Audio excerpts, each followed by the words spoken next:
Vamos ouvir aí o nosso primeiro, um dos primeiros coordenadores, Ramos Oliveira, nosso psicólogo aí.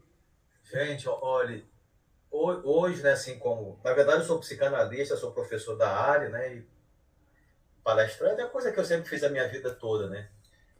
Hoje, no mundo todo, se discute as condições de saúde mental. O mundo todo está preocupado com isso. A Inglaterra, que é os países de maior investimento assim na saúde mental, hoje ainda não dá conta da demanda do adoecimento mental das pessoas. Um dos elementos, um dos fatores, né, de saúde mental é a convivência social, é, é, a, é o laço social. E naquela época, dentro do Maranatá, durante as nossas reuniões, eu não sei se vocês se lembram, que nós tínhamos um lema muito poderoso, que era uma pessoa e um violão. O violão era representado pelo William, que tocava violão, que animava nossos encontros. E uma pessoa era o peso, a importância de cada pessoa dentro do contexto social, dentro do contexto religioso, dentro do contexto da convivência. Então, esses dois fatores, a alegria, nós tínhamos as nossas tardes alegres, então a alegria era um marco do nosso grupo, quer dizer, e a valorização, o reconhecimento, a importância do ser humano. Então, foram dois pontos que nós destacamos muito, era o nosso lema do nosso trabalho, né?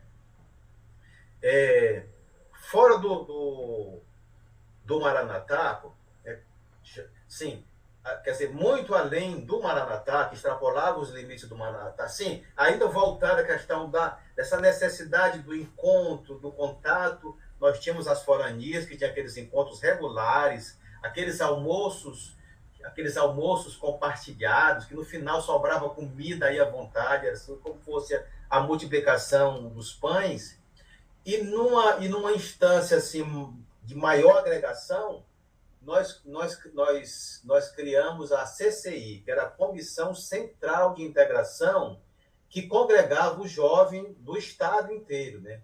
E foi justamente a CCI que trouxe aqui ao Ceará o padre Zezinho.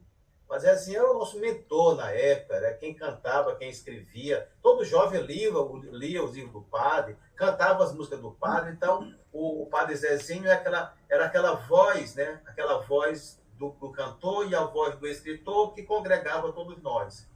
Então, eu tive o prazer de, quando a CCI trouxe o padre Zezinho aqui, nós passamos dois dias com ele, né?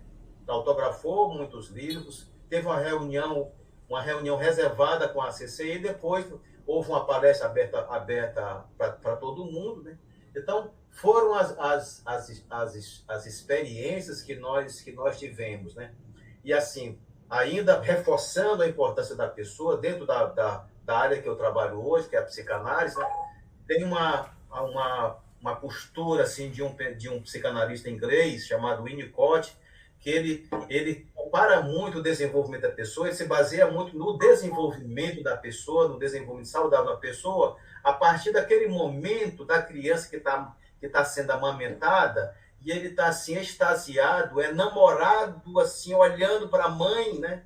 Esperando que a mãe olhe também para ele. E ele sintetizou esse momento com a seguinte frase, né? Vejo e sou visto, logo existo. Vejo e sou visto, logo existo. Então, essa ideia, essa noção, essa informação tão importante, a gente vivenciava isso, a gente olhava para o outro, e o outro olhava para a gente e ia formando aquele encadeamento social, aquele encadeamento de amizade, de paixão, e aí a gente se apaixonou nos grupos, a gente namorou, nós nos casamos no grupo, né? O padre Aquiles talvez não se lembre desse detalhe, né? Eu estava assistindo uma missa celebrada pelo padre Aquiles, e ele, num dado momento, eu muito imaturo ainda, ele foi lá no texto bíblico, ele sim, considere sua vocação, né? E eu namorava com a Rosiris na época já, né? Eu digo, será que essa mensagem não é me convidando a ser padre, né? E aí eu conversei com o padre Aquiles, que estava decidido a ser padre. Eu trabalhava nos Correios, namorava com a Rosiris e tudo, né? E aí o padre Aquiles, né, acreditou na minha provável vocação, né? Me lembro demais que o padre Aquiles ligou para São Paulo, falou com o padre Spolt.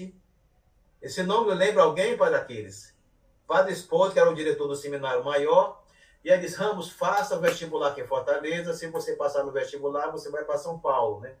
E aí, não, gente, eu não namorava com a Rosiris ainda não, namorava não. Aí eu fiz o